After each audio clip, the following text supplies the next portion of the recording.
Well, good evening, ladies and gentlemen. Thank you so much for being here tonight and supporting this very, very worthy cause. Before I get into full swing here tonight, I would like to offer my first 5 minutes of speaking time, which is approximately 50% of the time that I have been allotted, to any member of the audience here tonight who wishes to take the stage and make the case in favor of cruelty. You spoke a little too soon, didn't you? Anyone who wishes to make the case for cruelty, injustice, oppression, and exploitation of the innocent and defenseless. Not so eager now, are you? No. This is a serious offer, by the way. If anyone here wishes to make this case, now is your time. No. All right, fair enough. Now, it is very telling to me that not a single person here tonight is willing to make a public declaration to the effect that cruelty, injustice, exploitation, and oppression of the innocent and defenseless are good and morally defensible practices. Can it be that anyone who professed such a belief would be considered a psychopath? I think so. Now, people invariably condemn these things because all mentally healthy human beings instinctively recoil at the idea of cruelty. We have a knee-jerk revulsion against injustice and oppression. And if we know anything at all in our hearts, it is that exploitation is reprehensible through and through. We understand without having to be told that might does not make right, and that the strong and powerful do not have the right to oppress and exploit the weak and the defenseless. And we recognize as unalienable our own rights as human beings not to be brutalized, victimized, commodified, or enslaved, and these rights are codified into our laws. It is with very good reason that slavery is despised and reviled in civilized societies. For what is slavery but an expression of abject tyranny? And what are cruelty, injustice, oppression, and exploitation of the innocent and defenseless but the hallmarks of tyranny? And it can be stated, can it not, ladies and gentlemen, as an epistemological certainty that all forms of tyranny are an anathema to everyone but the tyrant. How is it then, ladies and gentlemen, brothers and sisters, that we who despise tyranny and cherish liberty for ourselves, that we should tolerate tyranny and deny liberty for our fellow creatures on this planet?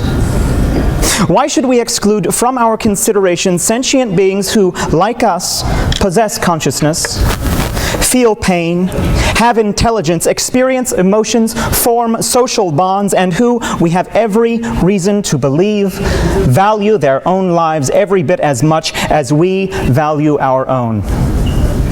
On what basis? On the basis, rather, of what prejudice or lack of understanding do we condemn these tens of billions of innocent animals every year to lives of unspeakable misery in factory farms, where they are routinely mutilated, tortured, and slaughtered so that their bodies may become commodities? By what right do we commit these atrocities, ladies and gentlemen? And on what grounds could we possibly justify the misery and torment that is systematically inflicted upon over 50 billion animals every year? Animals who are born into a life of ineffable suffering, denied every opportunity to express their true natures, and who die in complete terror, never having known a single moment of joy. Now, there may be those among you who believe that I am being merely hyperbolic, and that certainly it is not as bad as all of that. To those people, I would say simply that it is in fact much worse than anything that I could ever hope to describe, and anything that you could ever hope to imagine. I encourage everyone here, if you've not already done so, please watch the movie The Earthlings, and also visit the website of an organization called Mercy for Animals. It's mercyforanimals.org. And see for yourselves what is going on right now all over the world, even as I speak. The global Holocaust against animals is, I assure you, quite real, and the methods by which it is being carried out, systemic violence, brutality, and the complete abrogation of the rights of animals, have all been documented quite thoroughly and can be seen and should be seen by every person who cares about animals, and indeed by every person who feels any sense of moral responsibility whatsoever to their fellow living creatures. The deplorable conditions in which these animals are forced by the billions to spend their brief and miserable lives are shameful and disgraceful in the utmost, and would be an appalling moral outrage even if they existed out of absolute necessity, which they do not. Even if these gulags were completely necessary for human survival, they would still be a total affront to human decency. But they are not necessary for our survival. They are in fact quite detrimental to our survival, both locally and globally. Make no mistake about it, ladies and gentlemen, brothers and sisters, factory farming does not exist out of necessity.